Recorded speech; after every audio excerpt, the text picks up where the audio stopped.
உயர்ந்த சிந்தை கொண்டவர்களுக்கு கர்த்தர் எதிரியா என்று கேட்டால் இல்லை. கர்த்தர் நீங்கள் உயர விரும்புகிறார். ஆனால் அதற்கு எப்படிப்பட்ட காரியங்கள் செய்தால் உயர முடியும், எப்படிப்பட்ட காரியங்கள் செய்தால் நாம் அதுக்கு உயர்வுக்கு எதிர்மறையான காரியங்கள் நம்முடைய வாழ்க்கையில் வந்துவிடும். நான் வேறு எதுவும் அதிகமாக சொல்ல விரும்பலை. ஆனால் சபையார் இதை புரிந்து கொள்ள வேண்டும். எப்படி நம் ஊழியத்தில் உயர்ந்து காணப்பட முடியும், எப்படி நாம் உயர்ந்து இருக்க முடியும், அல்லது எப்படி இருந்தால் நமக்கு நிரந்தரமான தேவனுடைய ஈவுகள் நம்மோடு காணப்படும், மரணபரியந்து நமக்கு காணப்படும்.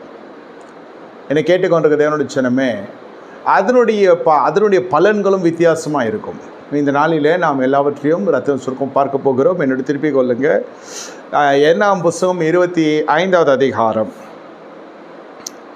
என்ன 13வது சொல்லுகிறது.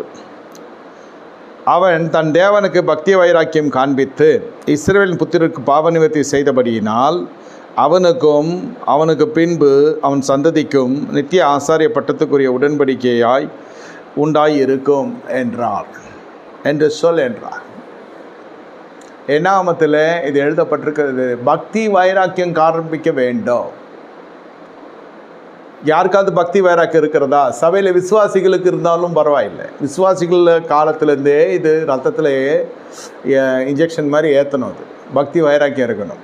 நான் ஜெபித்தேன், நான் உபவாசித்தேன், தானதவம் பண்ணினேன், காணிக்கை செலுத்தினேன், தசமாவும் செலுத்தினேன். இந்த உபவாசமும் தசமாவும் பிரகடனப்படுத்தக்கூடாது.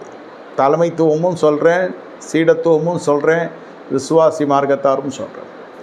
அதெல்லாம் அடிப்படை காரியம் ஐயா. அதற்கு மேலே சுபாவ கிளைகள் உங்களுக்கு பக்தி வைராக்கியமுடையவர்களாக இருக்கணும். என்ன பக்தி வைராக்கியமுடையவர்களாக இருக்கணும்னா, இந்த மனுஷன் என்ன செய்கிறான், பினகாஸ் என்ன செய்கிறான். பினகாஸ் யாருன்னு கேட்டால் ஆரோனுடைய பேரன். 4 பிள்ளைகளை 2 பிள்ளைகள் இறந்து போயிடுறாங்க. அந்நிய அக்கினியை கொண்டு வந்து மீதி 2 இருக்கிறது. இப்படியாக ஆரோனின் குமாரான எலியாசரின் மகன் பினகாஸ் என்று 7வது வசனத்தில் சொல்லப்படுகிறது. என் நடு சபையில் என்ன செய்கிறோம், ஈட்டி எடுத்து கொண்டு வந்து சிம்ரி என்ற நம்ம இஸ்ரவேல் மனிதன் ஒருவனும் இந்த மீதியான ஸ்திரீனுடைய பேர் கஸ்பி, இந்த 2 பேரையும் சேர்த்து குத்தி போட்டு விடுகிறோம். அந்த 2 பேர் என்ன செய்தாங்கன்னு கேட்டால், பிலேயாமுடைய உபதேசத்தில் மோவாபிய ராஜா என்ன செய்கிறான், ஒரு பெண்களை எல்லாம் உள்ளே அனுப்புகிறான்.